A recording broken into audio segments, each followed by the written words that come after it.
Na-curious ka na ba kung paano nagiging sobrang influential ang ibang tao? Yung tipo ng presensya nila ay nakakakuha ng respeto, takot, at atensyon kahit hindi sila nagsasalita. Sa mundo ng dark psychology at power dynamics, may mga batas na sinusunod ang mga tunay na makapangyarihan. At dito natin pag-uusapan ang unang 5 batas sa 48 Laws of Power. Law 1. Never outshine the master.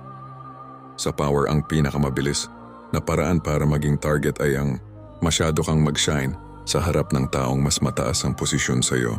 Halimbawa sa trabaho, ikaw ang gumawa ng karamihan ng project, pero mas pinuri ang boss. Kapag ipinakita mong ikaw ang tunay na bida, mararamdaman niyang threat ka.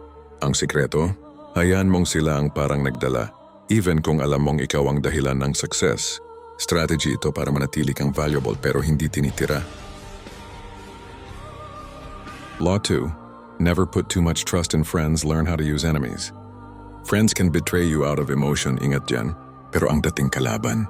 Kapag nagpartner kayo, gagawin niya ang lahat para patunayang hindi siya mali sa pagpili sa'yo. Sa politika, negosyo at kahit friendships, minsan ang dati mong kaaway ang magiging pinaka-loyal. Law 3. Conceal your intentions. Sa power, bawal maging open book. Kapag alam ng iba ang plano mo, pwede nila itong harangin. Kaya ang tunay na strategist na tahimik lang pero galaw ng galaw. Hindi nagsasabi ng target, pero lagi niyang naaabot ito. Gusto mong ma-promote? Hindi mo i-announce. Instead, ginagawa mong maganda ang trabaho mo. Nagbo-build ka ng connections. And one day, bigla ka na lang nasa taas. Hindi nila napansin ang diskarte mo. Law 4. Always say less than necessary. Kapag sobra ka magsalita, mas marami silang malalaman tungkol sa'yo. Mas marami silang hawak na weapon laban sa'yo. Ang mga makapangyarihan, puro bitin magpaliwanag. Mas mysterious, mas inaangat ng iba. May nagtanong, sure ka sa plan mo?